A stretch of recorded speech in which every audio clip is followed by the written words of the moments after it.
শুভ সকাল। বাংলা সিরিয়াল সমাচারে তোমাদের অনেক অনেক স্বাগত। চিরসখার আজকের পর্বের রিভিউ নিয়ে আমি পৌঁছে গেছি তোমাদের সামনে। আজকের পর্বের রিভিউতে যেটা দেখতে পাচ্ছি, শুরুতে বুবলাইয়ের বউ বলছে মিতিলকে যে তুমি বাইরের মেম্বার, বাইরে গিয়ে কথা বলো না। মানে মায়ের মামনির সাথে আর কি বলছে যে মামনির ব্যাপারে যখন এতই ঝোঁক তোমার, বাইরে গিয়ে কথা বলো, কেন বাড়ির ব্যাপারে ঢুকতে যাচ্ছ। মিতিল বলছে এই কথাটা তো আমি তোমার কাছ থেকে শুনবো না বর্ষাদি। হ্যাঁ, বাবিল যদি আমাকে বলে তাহলে আমি শুনে নেব। বাবিল বলছে ও বলতে পারে কথা, ও এই বাড়িরই সদস্য। তো বাবিল তাকে মান দিচ্ছে, তার সাথে এটাও বলছে কিন্তু তুমি আমার বাবার ব্যাপারে এরকমভাবে প্রশ্ন তুলতে পারো না। তখন মিতিল বলছে আমি প্রশ্ন তুলব কি তুলবো না সেটা সম্পূর্ণ আমার ব্যাপার। আমি ন্যায়ের পথে থাকবো না অন্যায়ের পথে থাকবো সেটা সিদ্ধান্ত নেওয়াটাও সম্পূর্ণ আমার ব্যাপার। আর যতক্ষণ কাকিমা না আমাকে চুপ করতে বলবেন আমি কিন্তু চুপ করব না। কারো অনুমতি নিয়ে আমাকে আমার অধিকার প্রয়োগ করতে হবে তেমনটাও কিন্তু নয়, যদি না কাকিমা আমাকে বারণ করেন। এবার আমি কার কথার দাম দিব, তোমার না কাকিমা, সেটা তো আমি ডিসাইড করব সম্পূর্ণ, তাই না? এভাবে মিতিল বলছে। মিতিলের কথার উপরে কেউ কিন্তু কোনো কথা বলতে পারে না।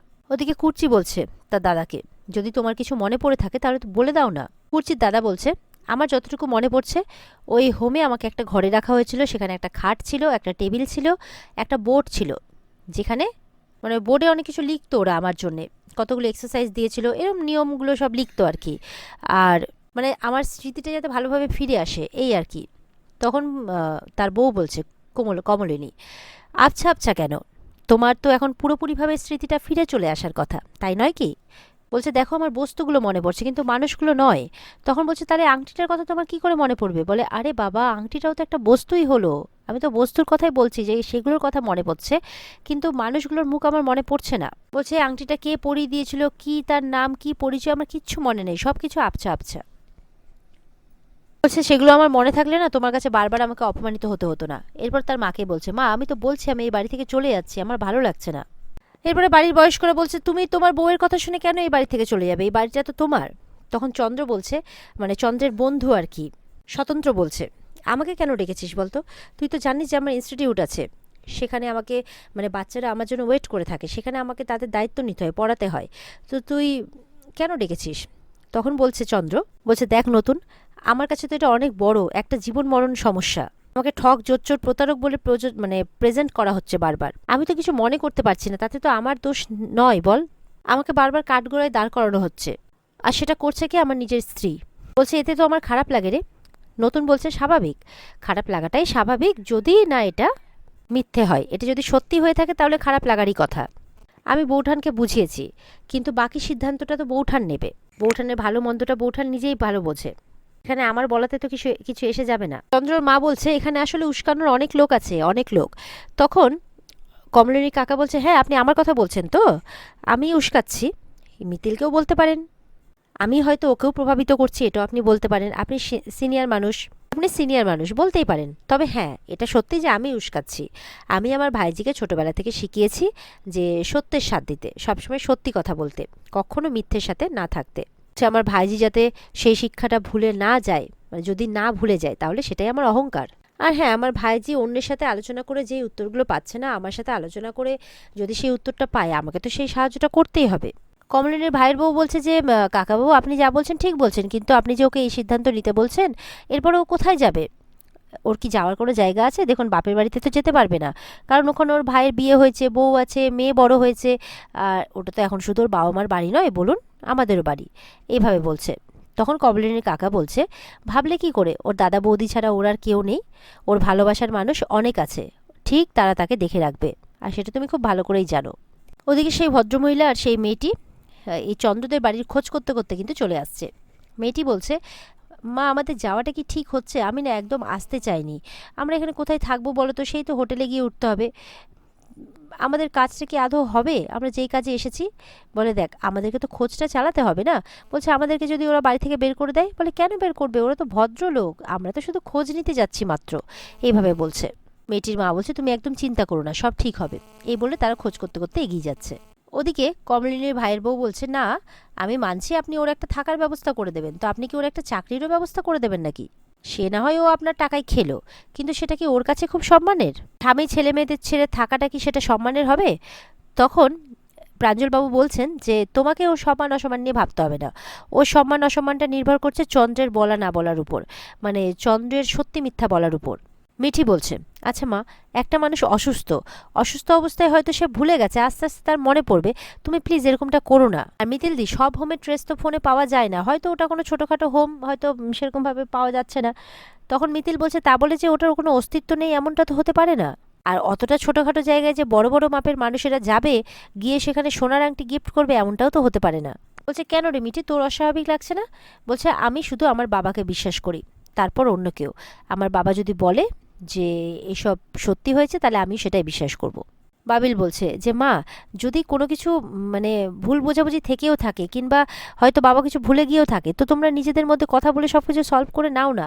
আর এইসব ঝামেলা নিতে পারছি না, সত্যি বলছি। প্রত্যেক দিনে একই ব্যাপার দেখতে দেখতে না মনটা খারাপ হয়ে যাচ্ছে। কমলিনী বলছে, তোমাদের ভালো লাগার কথা ভেবে তো আমি সারা জীবন চলেছি বাবা। বিয়ের পর তোমার বাবা যেভাবে যেরকমটা ভাবে ভালোবাসতেন, যা করতে ভালোবাসতেন, আমি সেইভাবেই থেকেছি। যেরকমভাবে রাখতে ভালোবাসতেন, যেভাবে যা কিছু করতে ভালোবাসতেন, আমি তার মনের মতো হয়ে চলার চেষ্টা করেছি। তারপরে উনি মারা যাওয়ার পর, মানে ওনার সাথে এরকম হওয়ার পর, ওনার মা যেভাবে চেয়েছেন সেভাবেই আমি থেকেছি, একদম ওনার মনের মতো হয়ে। তারপর তোমাদের বড় করেছি, তোমরাও যেভাবে বলেছো সেভাবে আমি চলেছি। কিন্তু তাতে তো আমার লাভের লাভ কিছু হয়নি বাবা, উল্টে ক্ষতি হয়েছে। বাড়িতে কেউ কোনোদিনও আমাকে সংসারের থেকে ছুটি দেয়নি একদিনের জন্য, আমি নিতেও চাইনি। সারা জীবন এটাই ভেবেছি আমি তো আমার নিজের সংসারেরই কাজ করেছি। তারপর তোমার বাবা ফিরে এসে বললেন, আমি যে চিঠিটা পেয়েছিলাম সেটা নাকি একটা সাংকেতিক চিঠি, কিন্তু আমি জানতাম যে ওটা কোনো সাংকেতিক চিঠি নয়। উনি কোনো অ্যাফেয়ারের ডাকেই বাড়ি ছাড়া হয়েছিলেন। কমলিনীর বৌদি বলছে, ছি ছি, তুমি চন্দ্রের ব্যাপারে এরকম ভাবো? বলে, তুমি তো চন্দ্রের সাথে ঘর করনি বৌদি, ঘর তো করেছি আমি, তাহলে তুমি ছিছি বলছো কেন? কমলিনীর ভাই বলছে, আরে ওটা হয়তো কোনো সাংকেতিক চিঠি ছিল, চন্দ্রদের প্রফেশনে হয়তো এরকম। তখন কমলিনী বলছে, একটু খোঁজ নিয়ে দেখ না যে ওরকম সাংকেতিক চিঠি পাঠানো হয় কিনা। কমলিনীর বাবা বলছে, আমরা তো এই মানুষটার কথাই বিশ্বাস করব। কমলিনী বলছে, কেন গো, বিশ্বাস করতে হবে কেন? কতটুকু চেনো তোমরা মানুষটাকে? সম্বন্ধ করে বিয়ে দিয়েছিলে, তারপর যে আমাদের মধ্যে সমস্যাগুলো হতো আমি তো কোনোদিনই তোমাদেরকে বলিনি। তোমার জামাই কিন্তু কোনোদিনও তার ইচ্ছের বাইরে চলেনি, সারা জীবন তার ইচ্ছেগুলো আমার উপরে চাপিয়ে দিয়েছে। বলছে, মনে পড়ে তোমাদের যখন বুবলাই হয়েছিল, আমার শরীরটা কতটা খারাপ ছিল, ডক্টর বলেছিল যে আমরা যাতে আর সন্তান না নিই, কিন্তু তোমাদের জামাই কোনো কথা শোনেনি, একের পর এক সন্তান নিয়ে গেছে। তারপরেও কিন্তু আমার দুটো সন্তান জন্মগ্রহণ করেছে, তার কারণ তার মেয়ের শখ ছিল। এবং সেই মেয়েও যখন জন্মালো, সেই মেয়ের কাছেও গিয়েও থাকলো, সেই মেয়ের দায়িত্বও তো ও নিল না, মেয়েকে ছেড়ে চলে গেল। ও যতই বলুক যে ও হোমে ছিল, আমি বিশ্বাস করি না, আর এটাও বিশ্বাস করি যে একদিন না একদিন এই সত্যিটা বেরোবেই। তারপরে চন্দ্র বলছে, অনেক হয়েছে, আর অপমান আমি নিতে পারছি না মা, আমি এই বাড়ি ছেড়ে চলে যাব। তখন তার মা বলছে চিৎকার করে, কেন তুই যাবি, এই বাড়ি তোর, তুই কেন যাবি, এইভাবে বলছে। ওদিকে সেই ভদ্রমহিলা, সেই মেয়েটি কিন্তু বাড়ি খোঁজ করতে করতে চলে আসছে। একটি লোককেও জিজ্ঞাসা করে, তখন ভদ্রলোকটি দেখিয়ে দেয়, সেই মতো করে ওরা আসতে থাকে। এদিকে চন্দ্র বলছে, না মা, এই বাড়িটা নতুনের, কিন্তু কোনোদিনই আমাকে বলবে না যে এই বাড়ি থেকে বেরিয়ে যেতে, বা নিজের অধিকার দাবি করবে না। বলছে, এতদিন যখন ফেরত চায়নি, তখন চন্দ্র তখন বলে ওঠে, এই বাড়িটা নিয়ে তুই কথা না বলাই ভালো তোর, এই বাড়িটা বৌঠানের আর মাসির। বলছে, এই বাড়িটা আমি বৌঠানের নামেই করতে চেয়েছিলাম, কিন্তু বৌঠান সেটা স্বীকার করেনি। বৌঠানই আমাকে বলেছিলেন যে তার একার নামে নয়, মাসির নামেও করতে, তাই আমি করে দিয়েছিলাম। কিন্তু সেদিনকে যদি বৌঠান এই কথাটা না বলতেন, আজকে বৌঠানকে এই দিনটা দেখতে হতো না। কিন্তু বৌঠানের ভদ্রতা বোধ, যে বৌঠান এই বাড়িটা একা ভোগ করতে চাননি, একা নিতে চাননি, এটা তার সৌজন্যবোধ, ভদ্রতা বোধ, তাই তিনি বলেছিলেন যে মাসির নামে ওই বাড়িটা থাক। তো চন্দ্র, তুই এই বাড়িটার অধিকারী নোস, তাই এই বাড়িটা নিয়ে তোর কথা বলার কোনো রাইট নেই। এরপর কমলিনীর বাবা বলছে, আমরা তো তাহলে এইভাবে কোনোদিনই সমস্যার সমাধান করতে পারবো না। কমলিনী, তুই কি একই রকম থাকবি, বুড়ি বুড়ি করে বলে। তখন তার ভাই বলছে, কি করে বলছো তুমি দাদা এই কথাটা, আমরা তো সমস্যার সমাধান করতে এখানে এসেছি। চন্দ্র আমাদের ঠিকানাটা বলে দিক, আমরা সেই মতো করে ওখানে যাই, গিয়ে খোঁজ খবর করি, গিয়ে যদি দেখতে পাই যে হ্যাঁ চন্দ্র সব সত্যি কথা বলছে, তারপরে বুড়ি ডিসাইড করবে বুড়ি কি করবে। যদি ও সব কিছু মেনে নেয়, ও যদি স্যাটিসফাইড হয়, তাহলে আমি কথা দিচ্ছি, আমি ফিরে এসে বড় করে একটা গেট টুগেদারের ব্যবস্থা করব। কমলিনীর মা বলছে, মেয়ে হয়ে জন্মছো মা, একটু বোঝদার হতে শেখো, এরকম করো না। তখন তার বৌদি বলছে যে যদি আমি করতাম এরকমটা তাহলে কি হতো। তখন কমলিনী বলছে, বালাই ষাট, তুমি এরকম কথা কেন বলছো? আমি ভগবানের কাছে প্রার্থনা করি যে আমার ভাইয়ের পরম আয়ু হোক। তখন বলছে, না, যদি তোমার যে ব্যবহার দেখতে পাচ্ছি তা ছিটেফোঁটাও আমি করতাম, আমাকে তো বাড়ি থেকে বের করে দিত, আমি সেটাই বলতে চাইছি।